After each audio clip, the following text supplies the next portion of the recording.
Lara Flynn Boyle rose to fame as one of the most striking young actresses of the early 1990s, a performer whose work on Twin Peaks made her unforgettable. But behind the image that millions admired was a childhood marked by instability, loneliness, and the pressure to grow up too fast. Born in Davenport, Iowa in 1970, she and her young mother scraped by on whatever work they could find. Dyslexia made school a constant struggle, and frequent moves meant friendships never lasted. What did last were the long hours she spent on her mother's modeling sets, absorbing the rhythms of cameras, lights, and performance. Acting became both a refuge and a promise, an escape from the insecurity of her real life. By the time she was a teenager in Chicago, she was already acting in commercials to help with bills. She discovered she felt most herself on stage, even while classmates picked on her for her unusual looks. Beauty pageants, which her mother entered her in for prize money, taught her early how unsettling it felt to be judged for her body rather than her voice. At 15, she dropped out of school and began auditioning seriously. A small TV movie in 1989 cracked open the door, but Los Angeles greeted her with rejection after rejection. Her early roles were small, sometimes painful. She was fired from Poltergeist 3 and replaced during filming, but she refused to back down. Everything changed in 1989 when she auditioned for David Lynch's Twin Peaks. Her improvised monologue won her the role of Donna Hayward almost instantly. Success followed fast, but so did pressure. Lynch asked her to lose weight for the part, triggering an eating struggle she carried for years. Still, she poured herself into the role, and audiences were drawn to the quiet intensity she brought to the screen. The show's popularity thrust her into the public eye, but when it ended she feared she'd be stuck in the mold of the sweet small-town girl forever. She fought hard to break that image. In Wayne's World, she revealed a deadpan comedic edge. In Red Rock West, she reinvented herself as a cool, dangerous femme fatale, earning critical praise. On other sets, she battled for her boundaries, walking off the dark backward until nudity demands were changed, long before such fights were common. By the late 1990s, she was balancing independent films with roles that allowed her to stretch herself. Her career soared again when she joined the practice in 1997 as Helen Gamble, a performance that earned her Golden Globe and Emmy nominations. Boyle dove into the realism of legal work, shadowing attorneys and shaping storylines with relentless focus. But conflict simmered behind the scenes, and when salary negotiations collapsed in 2003, she left the series abruptly. Her character was killed off, and her exit became one of the show's defining controversies.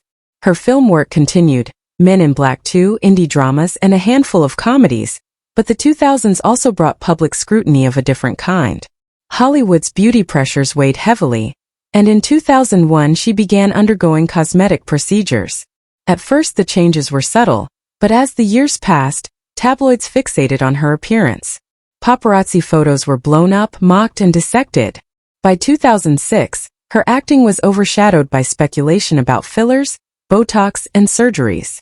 The more the public stared, the more she felt pushed to keep altering her face. Attempts to reverse procedures were complicated and painful, and by the early 2010s she withdrew almost entirely from Hollywood as commentary about her looks grew crueler. Her personal life, too, was tangled with public fascination. She endured the loss of Brandon Lee, whom she had dated months before his death. Her long and turbulent relationship with Jack Nicholson became tabloid fodder, complete with rumors, gifts, jealousy, and headlines she could never quite escape. A brief marriage in the mid-2000s offered distance from Hollywood, but brought its own scrutiny when paparazzi trespassed onto her ranch, prompting a lawsuit she later dropped. A DUI arrest and leaked details from Alcoholics Anonymous meetings pushed her further into privacy.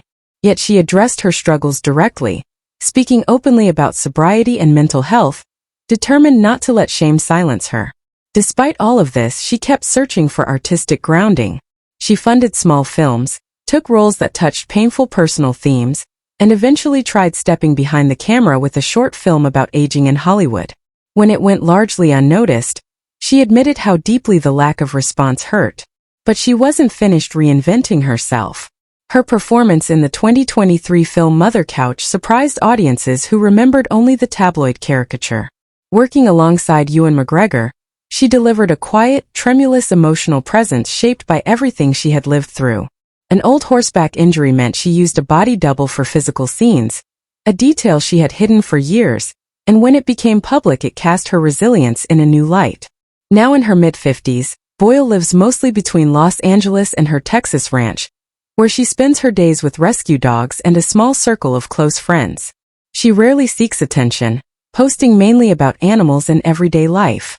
She is writing a memoir, finally ready to tell her story rather than let others interpret it. Those close to her speak of a woman calmer and more grounded than she ever was at the height of her fame. What people often remember is her beauty, the face that became an emblem of early 90s television, but her legacy has shifted. Younger actresses seek her advice about navigating an industry that still pressures women to remain forever youthful. She warns them about the trap she fell into, the belief that a face must never age to stay relevant. She talks about the pain of scrutiny, the cost of perfection, and the long road back to accepting oneself. In a recent interview, she said that she had once been a beauty, but now she considered herself a survivor, someone Hollywood tried to erase but who learned to rewrite her own ending.